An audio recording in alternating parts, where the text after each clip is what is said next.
There's a specific silence that comes after you realize you've been scammed.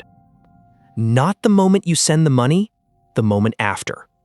When you refresh the page and the account is gone, when the number stops working, when the person who called you beta for 3 weeks straight stops replying.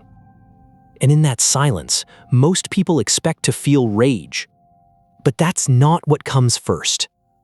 What comes first is a hot, sick feeling in your chest, and one sentence on repeat: how was I so stupid?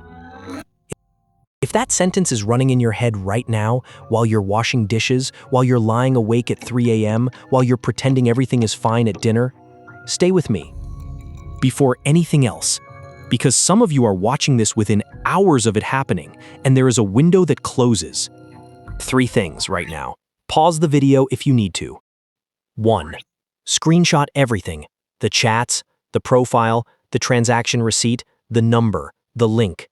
Scammers delete accounts within days. Evidence that exists tonight may not exist on Friday. 2. Call your bank's helpline and say the words fraudulent transfer. Not tomorrow. Recovery is rare, but it is not impossible, and it depends almost entirely on speed. Ask them to flag the receiving account. 3. Report it in Pakistan. The cybercrime helpline number is on screen now and in the description below. Financial fraud is exactly what it exists for. You may already be telling yourself it's pointless, that the money is gone, that nobody will help, that you'll just be embarrassing yourself in front of a stranger on a phone line. Hold that thought, because that voice is the actual subject of this video. A scam isn't just theft. If someone picks your pocket, you lose money. You don't lose your sense of judgment. A scam is theft that requires your participation. That's what makes it different. That's what makes it hurt. And the shapes it takes are almost boringly familiar once you name them. The relationship, weeks or months of attention, good morning messages, someone who listens, then an emergency, a hospital bill, a stuck shipment, a visa problem. The opportunity.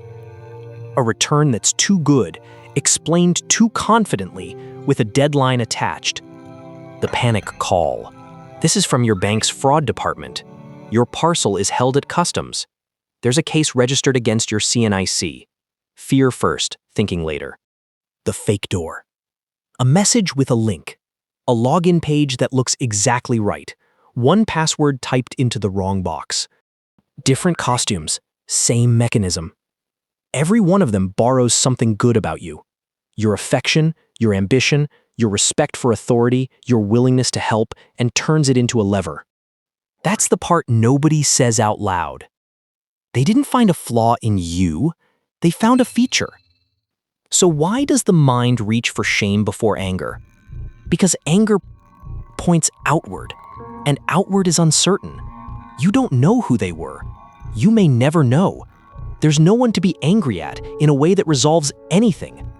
Shame points inward, and inward feels like control. If it was my fault, then I can prevent it next time. Shame is, in a strange way, the mind trying to make the world predictable again. The problem is the price.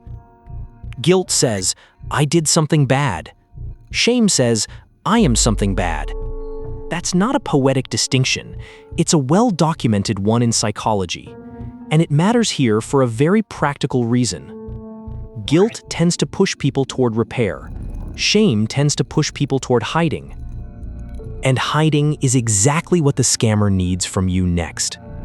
A person who tells no one doesn't report it, doesn't warn the family group chat, doesn't call the bank in the window where something might still be recoverable. Your silence is not a side effect of the crime.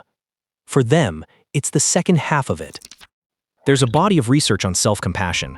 The psychologist Kristin Neff is the name most associated with it, that describes something which sounds soft and isn't. When you speak to yourself the way you'd speak to a friend in the same situation, the threat response tends to settle. Not because you've excused anything, because you've stopped attacking yourself while you're already injured. So try the actual sentence, out loud if you can manage it. Someone chose to do this to me. I was targeted. Being deceived is not the same as being foolish.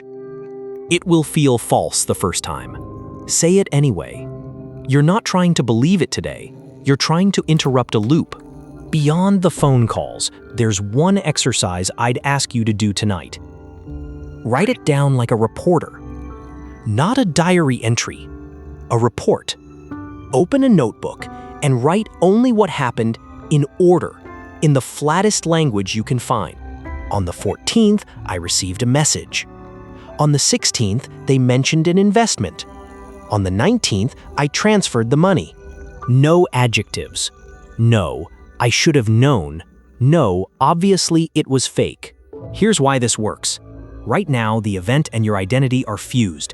You feel like you are the person who got scammed permanently. Writing it as a sequence of external events pulls them apart. You become a person to whom something happened, on specific dates by the actions of another person. That separation is the beginning of everything else. And it has a second use. That timeline is exactly what the bank and the investigators will ask you for. The thing that helps your head is the same thing that helps your case. If this was a betrayal rather than a scam, a friend, a partner, a business partner, the equivalent step is the boundary. Block, mute, no contact, whatever the situation allows, not as revenge, as a door you get to close. I want to speak directly to anyone older who's watching this, or to whoever's about to send this video to a parent. You were raised in a world where a person's word carried weight, where you didn't hang up on someone mid-sentence because that would be rude, where a caller claiming to be from an institution was probably from that institution. None of that was naivety. That was a functioning social contract, and you kept your end of it. What's changed is not you. What's changed is that there is now an industry organized, salaried, with scripts and shift timings built specifically to exploit people who were taught to be decent. And with the tools available now, a familiar voice on the phone is no longer proof of anything at all. So please hear this clearly. This was not a failure of your intelligence. It was a failure of a criminal's humanity. Tell your children. Tell your sister. Tell the neighbor who might be next. The shame you're protecting yourself from by staying quiet is not yours to carry. It was handed to you by someone who has never felt it once. Recovering from this isn't about forgetting it happened. It's about carrying it differently.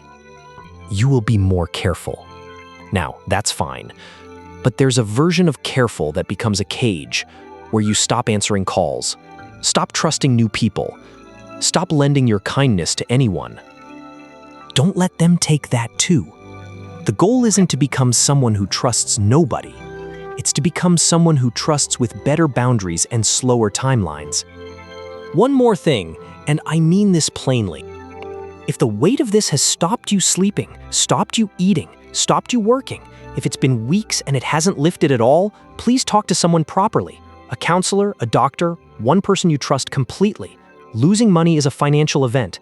What it does to a person's mind is a separate injury, and it deserves separate care.